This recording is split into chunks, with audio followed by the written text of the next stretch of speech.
Exclusive.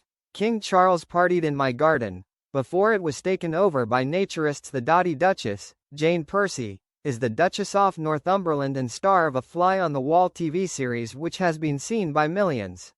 She worked alongside King Charles when he was still Prince of Wales. She revels in the nickname the Dotty Duchess, has a collection of stuffed animals and is a great admirer of King Charles. Jane Percy, the indomitable Duchess of Northumberland, was the star of a fly-on-the-wall TV series which has been seen by millions. She worked alongside King Charles when he was still Prince of Wales, over 15 years as Lord Lieutenant of Northumberland. She stepped down last year to focus on her latest venture, the biggest play structure in the world, the £17.5 million Lilidore, which has a slide as high as the Angel of the North, 20 miles of fairy lights and 1,500 Christmas trees. But she said of the monarch, "I'm a great admirer of the King, and he was possibly one of the most extraordinary princes of Wales ever in terms of his achievements. His work ethic takes some beating. I've seen firsthand how much he cares about all sectors of communities and how he genuinely understands their needs." She was honored to have welcomed so many members of the royal family to the Northeast as Lord Lieutenant. The visit of the late Queen Elizabeth II and Prince Philip to Alnwick back in 2011 was extremely special, she said.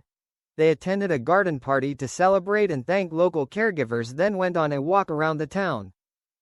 Alnwick was buzzing with excitement, the sun was shining, and thousands of people turned out.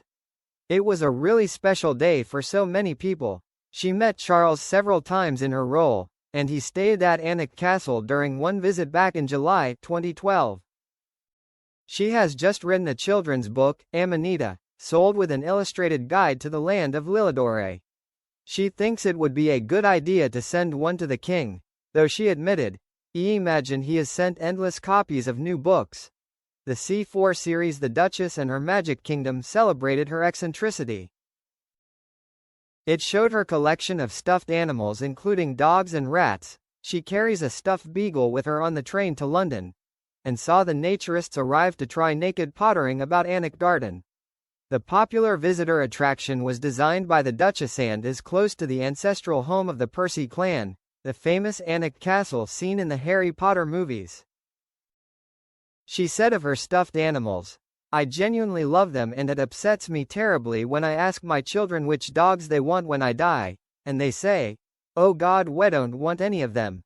My husband Ralph says our home is like a museum with all the bones and skulls.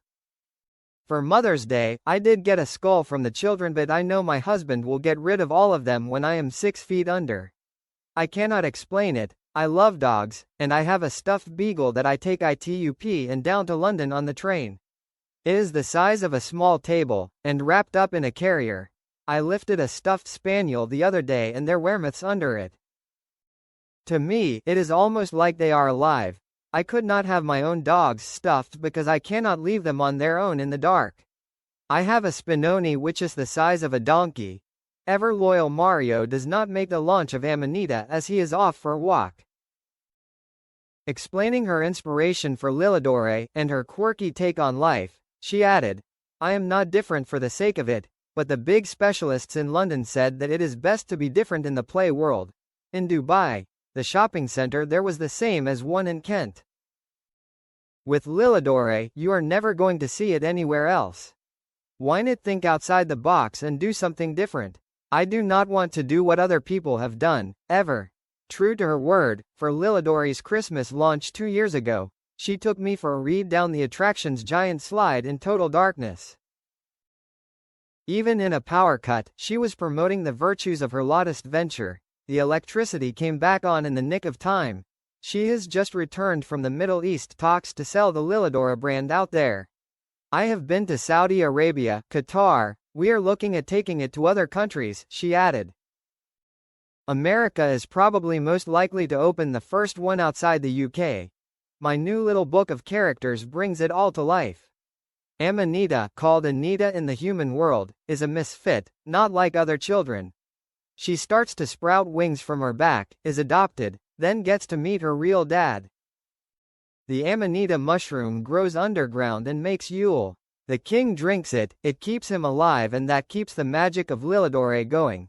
It is fun and I can run and run with ideas about it. An astute businesswoman, she realized the need for a winter attraction at Anik after opening the garden, popular in summer.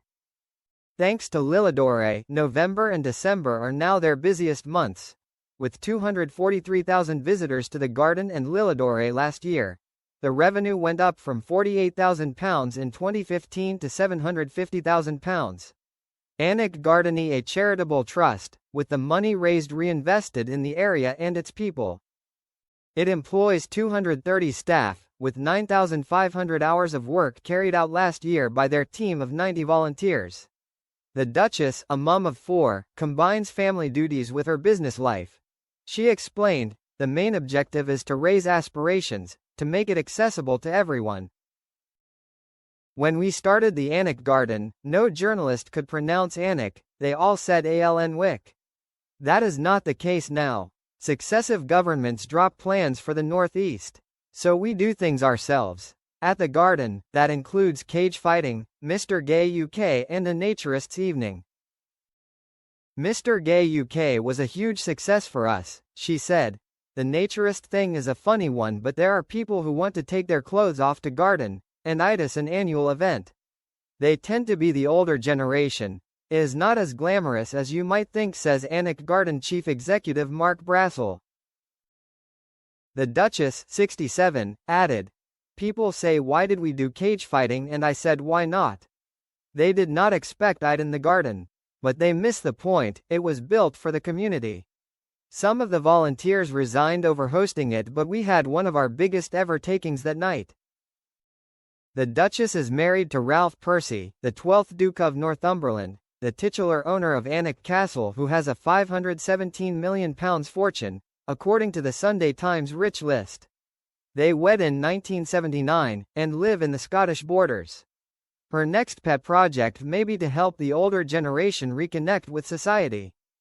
She tells how many young people, including her own children, have left the Northeast for work, leaving parents and grandparents behind. She flees to Florida regularly for long weekends to see 4 of her 8 grandchildren there. It is exhausting, and while I can do it, I must do it, to have that relationship, she said. They say loneliness is the biggest killer of all, and that is why volunteering with us is so important. They are primarily older people, but get together and chat. Journalists have apologized after they had a go at us, but never understood what the garden was going to do for the local economy. It helps to address loneliness so that criticism has gone away now. To order the book, click here.